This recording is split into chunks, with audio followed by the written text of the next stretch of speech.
नमस्कार दोस्तों, स्वागत है आपका आयुर्वेद की पाठशाला चैनल पर। वीडियो को लाइक कमेंट करें एवं शेयर जरूर करें आयुर्वेद ग्रुप्स में। अगर आप चैनल पर नए हैं तो चैनल को सब्सक्राइब करें और बेल आइकन दबा दें, जिससे कि नोटिफिकेशन आप तक पहुंचते रहें। चलिए वीडियो शुरू करते हैं। Hi friends, welcome to another live session of herbal hills. हम इन लाइव सेमिनार्स में एक पर्टिकुलर हेल्थ टॉपिक के बारे में बात करते हैं हमारे एक्सपर्ट से। पर आज के इस सेशन में हम बात करेंगे एक खास टॉपिक पे, जो है पंचकर्मा। आयुर्वेदा में पंचकर्मा का काफी महत्व होता है, तो आज इसी विषय में आज के हमारे एक्सपर्ट से हम सारी जानकारी प्राप्त करेंगे। But before going further, I would like to tell our viewers about our herbal hills company.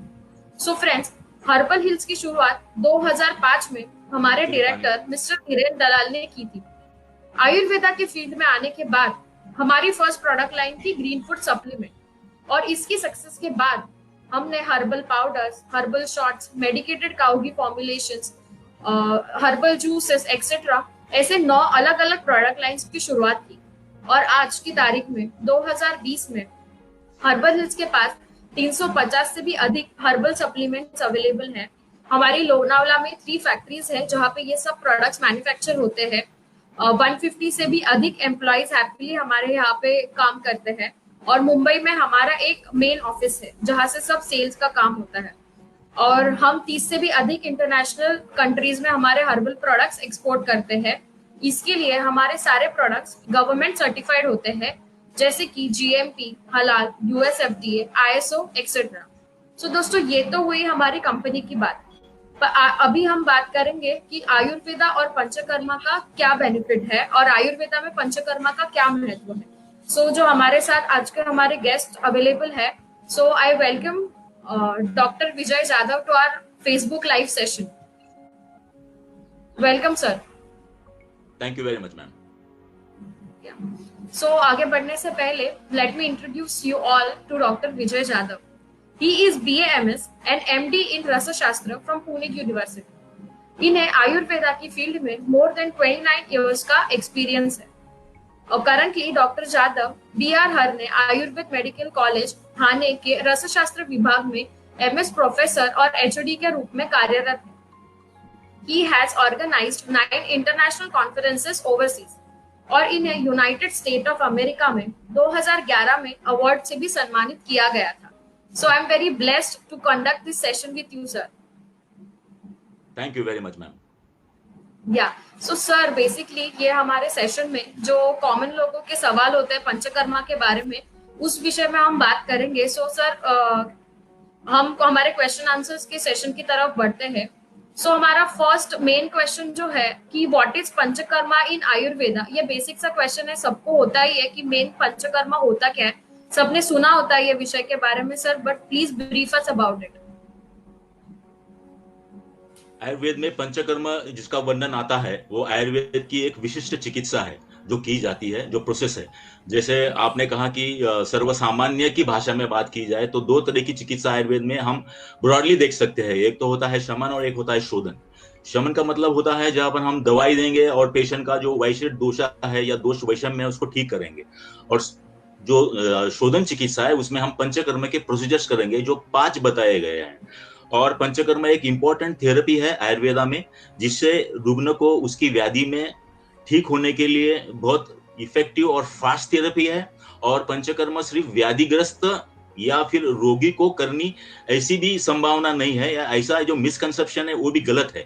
Actually panchakarma healthy living being के लिए भी और हमारा लाइफ हेल्दी तरीके से गुजारने के लिए, to be healthy, more energetic, more vigour in your life और स्ट्रेस फ्री रहने के लिए पंचकर्म आपको रेगुलरली यूज करना चाहिए। जैसे फॉर एग्जांपल पंचकर्म ये हमारे यहाँ पर जो ऋतुचर्या कहा गया है, यानी कि जो सीजन रिजिम होता है। जैसे अभी हम फिलहाल वर्षा ऋतु में है, तो वर्षा ऋतु में पित्त जो दोष है उसका वाइशेशन होता है, यानी कि उसकी वैकृति हो जाती है। तो ऐसी चिकित्सा में हम क्या करते हैं, तो पेशेंट को हम बस्ती देते हैं, पेशेंट को हम विरेचन देते हैं। तो जो 5 पंचकर्म के प्रोसीजर्स है उनका हम अगर नाम से वर्णन करें तो पहला है वमन, विरेचन, बस्ती। बस्ती के भी 2 प्रकार होते हैं, अनुवासन बस्ती और संशोधन बस्ती, नस्य और रक्तमोषण। इसका सिंपल मीनिंग अगर आप देखा जाए तो वमन का मतलब होता है कि हम औषधि दवाइयाँ पेट में पहले 7 दिन देते हैं, 6 दिन देते हैं, 10 दिन देते हैं, उसके बाद फिर मेन प्रोसीजर करते हैं। और मेन प्रोसीजर करके जो भी दोष शरीर में है उसको ऊर्ध्व जगह से यानी कि इमिसिस करके वोमिटिंग करके बाहर निकालते हैं, उसको वमन कहते हैं। विरेचन ये इसी तरह का प्रोसीजर है, लेकिन विरेचन में ये जो दोष वैषम्य है, जो धातुओं की विकृति हुई है, उसका शोधन करने के लिए इसी तरह से पेशेंट को प्री ऑपरेटिव प्रोसीजर में ऐसी ही तरह की औषधियां देके उसको तैयार किया जाता है और फिर उसको विरेचन देके, विरेचन का मतलब है पर्गेशन, तो रेक्टल यानी कि गुद मार्ग से जो दोष बाहर निकलता है उसको हम विरेचन कहते हैं।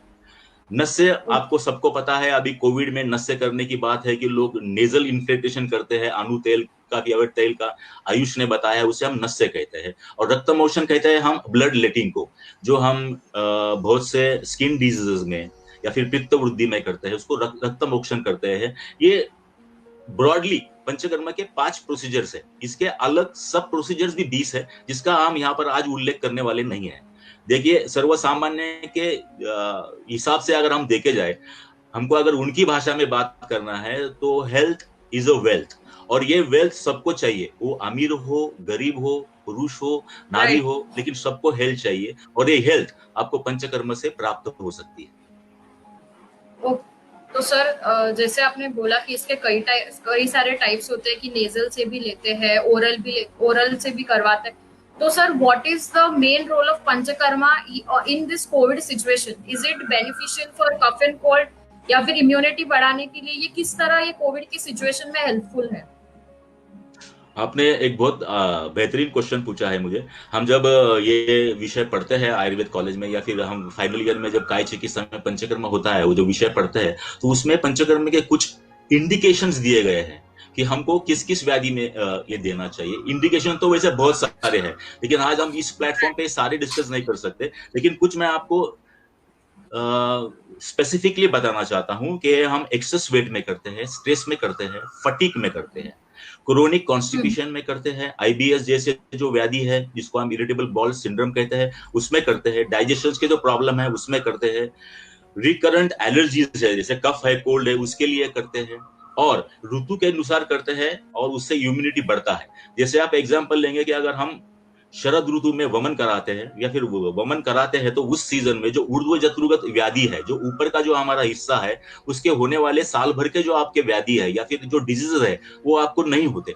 तो पंचकर्म में एक हेल्दी पर्सन भी ले सकता है। और इस तरह से ये जो इंडिकेशन दिए गए हैं, अगर इंडिकेशंस को आप ध्यान से सुने होंगे तो ये इंडिकेशन बताते हैं कि ये इंडिकेशन अपने आप आज कोविड के हर कंडीशन में आए हैं। आदमी ओवरवेट हो चुके हैं, आदमी टायर्ड हो चुके हैं, लोगों का सेडिमेंटरी स्टाइल ऑफ लिविंग बदल चुका है, देयर इज फटीग है, स्ट्रेस है, स्ट्रेस से ज्यादा भी लोगों को एक सस्पिशियस वातावरण है, उसको कुछ भी पता नहीं है आगे क्या होगा, और एक भय का वातावरण सोसाइटी में फैला हुआ है, जिसको हम दूर करने की सब कोशिश कर रहे हैं और इम्यूनिटी बढ़ाने की भी बात कर रहे हैं। तो पंचकर्म इम्यूनिटी भी बढ़ाता है और ये रोग की जो अवस्था है उसको दूर करने में भी हेल्पफुल है। सो जैसे सर आपने बोला कि ये सीजन के हिसाब से चेंज होता है, सो कौन से सीजन में क्या करना चाहिए? मतलब अगर मॉनसून है तो कोई अलग पंचकर्मा होता है ट्रीटमेंट, या समर में या विंटर में ऐसे अलग अलग होते हैं? So sir please brief on it. अलग अलग ट्रीटमेंट होते हैं, इसको हम ट्रीटमेंट नहीं कह सकते, एक रेगुलर प्रोसीजर है। जैसे हम बचपन में हमारी दादी माँ सर को तेल लगाया करती थी, वो एक प्रोसीजर था। इसी तरह ये जो पंचकर्म करना है, हम इसको सद्य पंचकर्म कहते हैं, जिसका मतलब है कि पेशेंट को कुछ हुआ नहीं है, लेकिन वो जो संभावना आगे व्याधि की चल के उस ऋतु में आएगी, उस ऋतु का जो हमारे जो वात पित्त और कफ ये जो दोष है जिसपे पूरा आयुर्वेद चलता है, उसका जो वैषम्य होगा उसको ठीक करने के लिए ये सीजनल रिजिम करना बहुत जरूरी है। इसलिए हम अलग अलग चीजों का उसमें इस्तेमाल करते हैं। जैसे मैंने आपको शुरुआत में ही कहा कि अभी बारिश का सीजन है तो पित्त का वाइसेशन होगा, अग्नि मंद होगा, अग्नि का मतलब है डाइजेस्टिव फायर मंद होगा। इस ऐसे कंडीशन में हमको पेशेंट को बस्ती देना चाहिए, जो हम उसको लार्ज इंटेस्टाइन में देते हैं, उसको विरेचन करना चाहिए, जिसकी तरह से उसके दोष गुद मार्ग यानी कि रेक्टल भाग से निकल जाएगा। ओके, सो सर जैसे आपने बोला कि this is not a treatment, this is a procedure for being healthy, तो अगर किसी को कोई डिसीज नहीं है या फिर कोई हेल्थ प्रॉब्लम नहीं है, तो क्या हेल्दी पर्सन भी इसको ये प्रोसेस के थ्रू जा सकता है? हेल्दी आदमी ये सब प्रोसीजर कर सकता है, और ये व्याधि के लिए भी बताया गया है। जैसे मैंने अभी हम्म। आपको 5 व्याधि बताई। अभी एक एग्जाम्पल लीजिए, आजकल एक बहुत बड़ी बात चल रही है कि कोलेस्ट्रॉल है, कोलेस्ट्रॉल है, कोलेस्ट्रॉल है। थोड़ा सा राइट, आदमी का राइट। कोलेस्ट्रॉल बढ़ जाता है तो लोग घी खाना बंद कर देते हैं। एज 40 में लोग घी खाना बंद कर देते हैं। उनको बहुत सारे डॉक्टर भी एडवाइस करते हैं कि आप ये फैट मत लीजिए। लेकिन एक बहुत बड़ा मिसकंसेप्शन है हमारे यहाँ पर। घी का मतलब है, अगर आपने देखा होगा तो हमारे गांवों में या फिर हमारे विलेजेस में हम क्या करते हैं, दूध दही उससे हम मक्खन बनाते हैं। और मक्खन से जो घृत होता है, मक्खन से जो घी होता है, वो सेहत के लिए बहुत फायदेमंद है। अगर हम मॉडर्न की भाषा में बात करेंगे तो जो हमारे बॉडी के टिश्यूज है, ये दिन ब दिन कम हो जाते हैं, उसका ह्रास होता जाता है। तो ये टिश्यू का रीजनरेशन का काम घृत करता है, हम उसको ही रुका देते हैं। तो ये जो कोलेस्ट्रॉल बढ़ता है, ये मेद धातु से बढ़ता है। जैसे हम रस, रक्त, मेद, मांस, मज्जा, अस्थि, शुक्र तक जाते हैं। जैसे मेद धातु का अगर ओरिजिनेशन ठीक से नहीं हुआ तो वही मेद धातु आगे चल के उसको हम कहते हैं कि कोलेस्ट्रॉल बढ़ गया है। तो ये कोलेस्ट्रॉल बढ़ता है, लेकिन कोलेस्ट्रॉल किस कारण से बढ़ता है, इसका अगर हम ट्रीटमेंट करेंगे, जैसे उस पेशेंट को अगर हमने बस्ती ट्रीटमेंट दिया, उसको विरेचन ट्रीटमेंट दिया, उसको रक्तमोक्षण कराया, तो उसका कोलेस्ट्रॉल कम हो सकता है। तो व्याधि के लिए भी यही उतना ही उपयुक्त है। ओके। तो सर कोई कोई लोगों का ऐसे मानना होता है कि पंचकर्मा, मतलब ये क्वेश्चन है कॉमन से लोगों का, कि क्या पंचकर्मा हम घर पे भी कर सकते हैं कि हमें पर्टिकुलर सेंटर में जाने की आवश्यकता है? इज देयर एनी सोर्स कि हम घर पे इसका ये प्रोसेस के थ्रू जा सकते हैं? इस प्रोसेस में जैसे अभी नस्य वगैरह छोटी छोटी बातें आप घर में कर सकते हैं। जैसे हम लो हेड पोजीशन में नस्य करा सकते हैं, या फिर आज हम कोविड में तेल को नाक में, नॉस्ट्रिल्स में उसको मल रहे हैं। तो ये छोटी छोटी बातें हम घर में कर सकते हैं।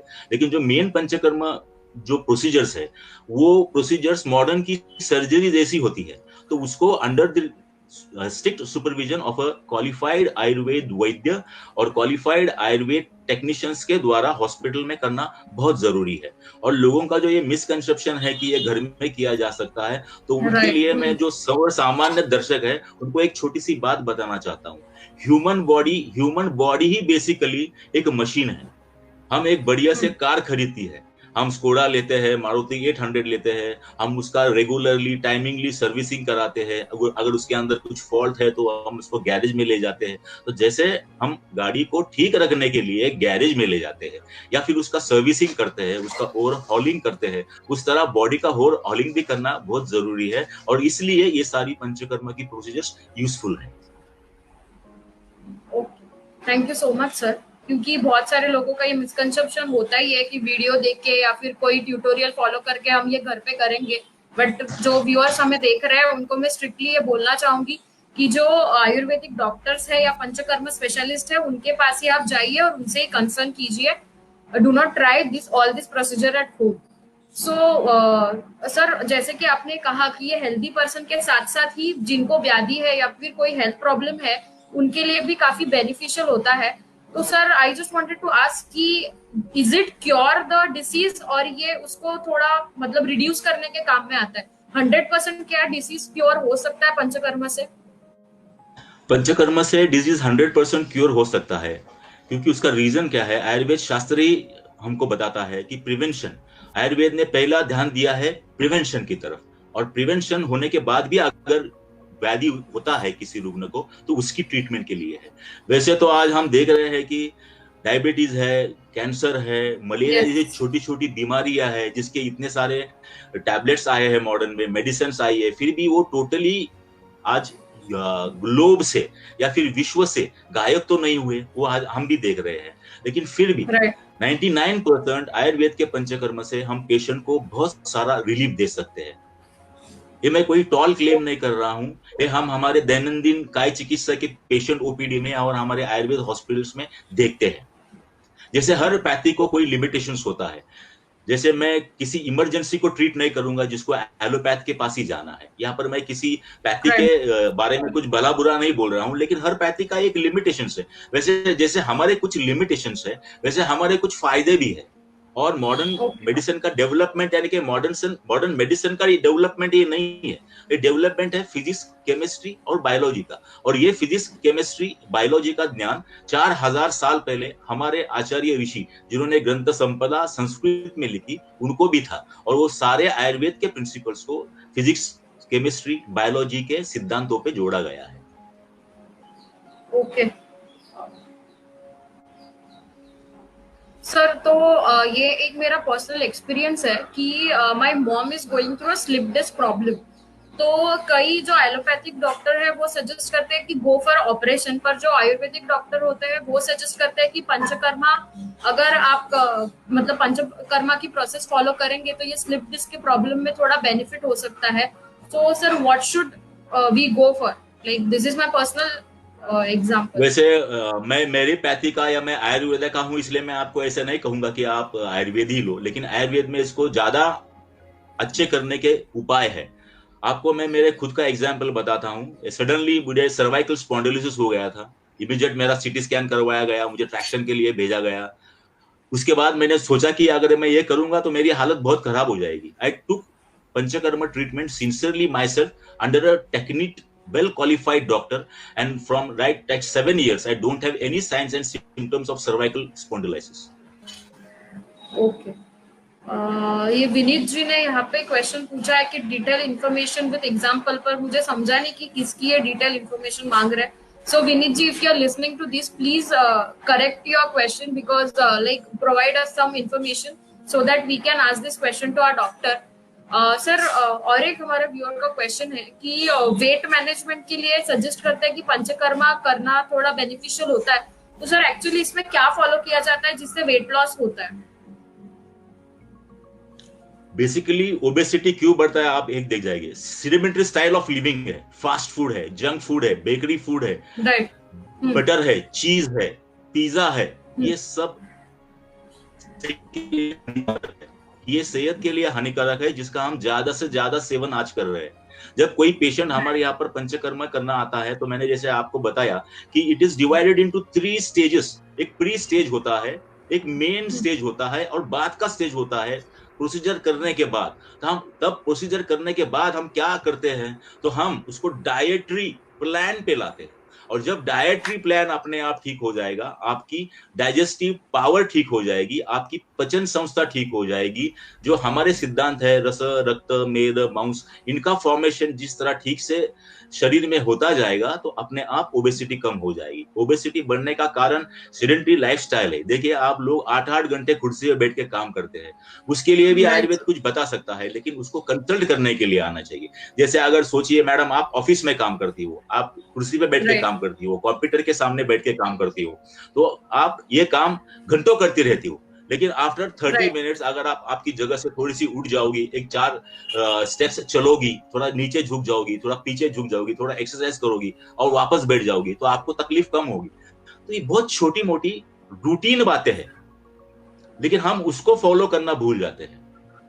हम रात को सोते हैं रात को 12 बजे, सुबह उठते हैं 6 बजे। ये जो पूरा लिविंग स्टाइल है, लिविंग स्टाइल से सारी ये सब प्रॉब्लम्स आगे जनरेट होती जा रही है। ओके, हाँ एक्चुअली सर, बिकॉज अभी ये वर्क फ्रॉम होम हो या ऑफिस से काम हो, जिनका जो ऑनलाइन वर्क करते हैं आजकल मोस्टली 90% ऑफ लोग सिटिंग से ही काम करते हैं, तो वेट बढ़ना एक कॉमन सा प्रॉब्लम हो गया है। सो उनके लिए पंचकर्मा आपने सजेस्ट किया है, तो everyone should at least concern at least once कि क्या प्रॉब्लम है, क्या सॉल्यूशन पंचकर्मा हमें दे सकता है और नहीं। और सर यहाँ पे विदित जी है, उन्होंने पूछा है कि जैसे आपने कहा था कि हेल्दी लोगों को भी ये प्रोसेस के थ्रू जाना काफी बेनिफिशियल हो सकता है, तो उन्होंने यहाँ पे पूछा है कि कि हमें ये ईयरली बेसिस पे करना चाहिए या 6 मंथली करना चाहिए, क्या होना चाहिए 2 पंचकर्मा के बीच में का डिफरेंस? हर सीजन में करना चाहिए और लगातार करना चाहिए। हर 3 सीजन्स के बाद, 2 सीजन्स के बाद जो बताया गया है वो करना चाहिए। और एक बार करने से आदमी स्वस्थ नहीं रहेगा, ये एक जनरल साइकिल है। जैसे आपको भूख लगी, आप एक बार खाना खाओगे तो आपका पेट भर जाएगा, इसका मतलब आपको शाम को आप खाना खाओगी ना, खाओगी। इसी तरह जैसे ट्रीटमेंट आप ले रहे हैं, वो ट्रीटमेंट नहीं, ये एक स्टाइल ऑफ लाइफ है। जैसे हम सर को तेल लगाते हैं तो तेल लगाना चाहिए, उसी तरह ये रेगुलर करना चाहिए। वो हर मौसम में as a sedentary living style जो आपको व्याधि होने से बचाएगा।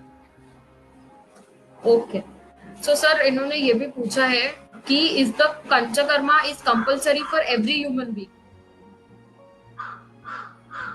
मैं उनका क्वेश्चन समझा नहीं, एक बार आप रिपीट करेंगी अक्षय मैडम प्लीज? मतलब इन्होंने पूछा है कि आपने बोला जैसे कि हेल्दी ह्यूमन बीइंग को ये प्रोसीजर के थ्रू जाना चाहिए, तो उन्होंने पूछा है कि is this compulsory for everyone? If everyone wants to live a healthy life, it is compulsion for everyone. As an Ayurved physician, I can say that. If you want to live a healthy life, if you want to be Right. disease free, you have to follow the rules and regulations. What is Ayurved? Basically, it is a living style. आपको दुख किससे होगा, आपको सुख किससे होगा, वो बताने वाला शास्त्र आयुर्वेद है। तो हम उसको कहीं लिमिट नहीं करा सकते। You can't limit this science, you can't limit your way of living. हम ऐसा थोड़ी करेंगे कि हमने 4 दिन खाना खाया है 3 दिन भूखा रहेंगे, ऐसा नहीं होता। जैसे हम पूरा हमारा रूटीन साइकिल करते हैं लाइफ बीइंग में, वैसा ये सब करना चाहिए। और ये ट्रीटमेंट पार्ट नहीं है, ये एक जनरल पार्ट है। एक सिंपल एग्जांपल लीजिए, आदमी को स्नेहन भी करना चाहिए। हम स्नेहन कराते हैं पेशेंट को पंचकर्मा का करने के पहले। स्नेहन का मतलब क्या होता है? हम बॉडी को ओवुलेशन करते हैं, उसको ऑयल लगाते हैं, क्योंकि वहां पर रुक्षता आती है, वहां पर रफनेस आया होता है। इसका सिंपल एग्जांपल देखिए, आपके हाथ को अगर ग्रीस लगा है, आपके हाथ को अगर ऑयल लगा है, आप क्या करते हैं? आप साबुन लेते हैं, हाथ धोते हैं। साबुन क्या करता है? आपका हाथ का जो ऑयल है निकाल देता है। वही साबुन आपके बॉडी पे क्या करता होगा? जो नेचुरल ऑयल्स आपके स्किन में है, जो नेचुरल लस्टर आपके स्किन में है, ये रेगुलर सोप है, उससे केमिकल्स है, उसको निकालता है। इस प्रिंसिपल से अगर कोई चलेगा तो उसको आगे चल के व्याधि नहीं होगी और वो हेल्थी रहेगा। Okay, thank you so much sir, आपने ये एग्जांपल हमें दिया। तो सर मुझे और एक क्वेश्चन है कि पंचकर्मा में टॉक्सिन रिमूवल के बारे में कुछ कहा गया है क्या? बिकॉज आजकल सब बोलते हैं कि डिटॉक्सिफिकेशन कर लेना चाहिए 6 महीने में एक बार या फिर yearly 1 time. So is there any suggestion for panchakarma for detoxification? Basically the idea of panchakarma is detoxification itself, toxins को बाहर निकालना। सो अभी हम जब जनरल लेवल के पब्लिक से बात कर रहे हैं तो शास्त्र के बजाय मैं आपको सिंपल भाषा में समझाता हूँ। हम क्या करते हैं, तो हम जो हमारे बॉडी के पार्ट्स है, हम उसको शाखा बोलते हैं आयुर्वेद में, और हमारे स्टमक को बोलते हैं आमाशय। तो जब ये सब टॉक्सिन्स सब हमारी ब्रांचेस में जमा हो जाते हैं, तो आयुर्वेद में जब हम उसको वमन या उसको विरेचन कराते हैं, एग्जाम्पल देता हूं मैं, तो उसमें हम क्या करते हैं कि हम मेडिकेटेड ऑयल और मेडिकेटेड घी पेशेंट को 7 दिन 9 दिन 10 दिन देते हैं। इससे क्या होता है कि ये जो शाखाएं है, ये जो ब्रांचेस ऑफ द बॉडी है, और वहां पर जो सब अपने सेलुलर लेवल के जो टॉक्सिन्स है, सेलुलर लेवल के टॉक्सिन्स, उसको लिक्विफाई करके उस टॉक्सिन्स को मेन स्ट्रीम में लाया जाता है।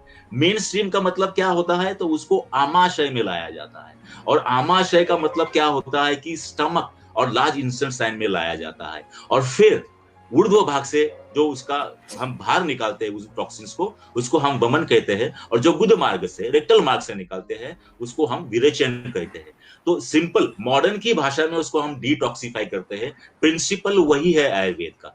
जो इंट्रासेलुलर लेवल पे टॉक्सिन है, उस इंट्रासेलुलर लेवल के टॉक्सिन्स को मेन स्ट्रीम में लाकर आगे उसको वहां पर वो जो स्टकअप हुआ है, उसको वहां से अगर आपको छुड़ाना है तो आपको कुछ प्री ट्रीटमेंट करना पड़ेगा। तो उसके लिए हम हमारे यहाँ पर अभ्यंतर स्नेहन करते हैं। अभ्यंतर स्नेहन का मतलब होता है कि हम पेट में देते हैं, उसको हम इंक्रीजिंग मात्रा में देते हैं फॉर 7 डेज 10 डेज 12 डेज, और फिर जब मेन पंचकर्मा का प्रोसीजर आता है तो उस दिन उसका पंचकर्मा करते हैं। तो ये जो मेन जो पीरियड है, जो हम उसको प्री ट्रीटमेंट देते हैं, वो ट्रीटमेंट में हम ये जो toxins all over the cellular level में है, वो सेलुलर लेवल्स के टॉक्सिन्स को हम मेन स्ट्रीम में लेके आते हैं, और मेन स्ट्रीम में लाए हुए टॉक्सिन्स को हम एक तो गुद मार्ग से बाहर निकालते हैं या तो फिर मुख मार्ग से बाहर निकालते हैं। इसको हम सिंपल भाषा में डिटॉक्सिफिकेशन बोलेंगे, जैसे आजकल लोग स्पा की भाषा भी करते हैं।